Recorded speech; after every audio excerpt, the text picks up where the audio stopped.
Hey everyone, I just wanted to pop in and just do a really quick video to kind of make a correction, I guess, or point out an error that I made essentially. In one of my videos, I mentioned code switching, and as I've said before, I've been doing a lot of research and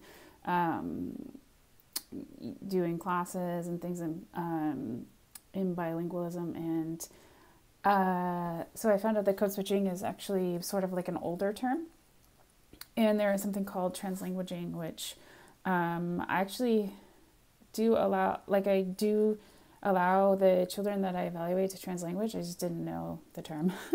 So basically, translanguaging is, well, code switching is, it's kind of, it implies that when you have to shut off one of your, like, let's say you're bilingual, let's say you speak English and Spanish, you have to shut off one of your languages in order to access the other. So like you have to shut off English in order to access Spanish. Sometimes it also sort of implies that there's like a deficiency in one language or another, so that's why you have to use like a Spanish word while you're trying to say English or whatever, but that's actually not the case.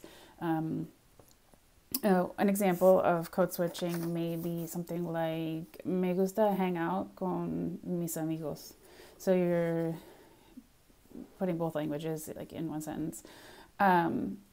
So translanguaging is where it's not that you're deficient in one language, so you have to employ the other, and it's not that you have to shut off one language to access another. So translanguaging is where the theory is that there's a single linguistic repertoire, which is comprised of all the languages that a person speaks. So it could be two if you're multilingual and you have to speak three languages. All of those languages are active and accessible at the same time, all the time. This is what I'm understanding from what I'm learning.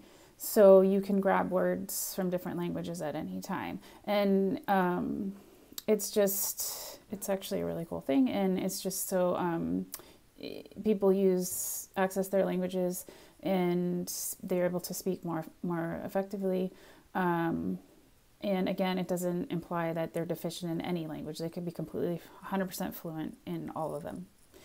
And the last thing, I guess, is what I've learned is definitely if you are a bilingual therapist, it's really important to allow your children or your people that you are evaluating to translanguage. So if you are doing a narrative task during evaluation, let them know, hey, you can, I might ask this question in English or I might ask this question in Spanish, but you answer in either language and you can mix the languages.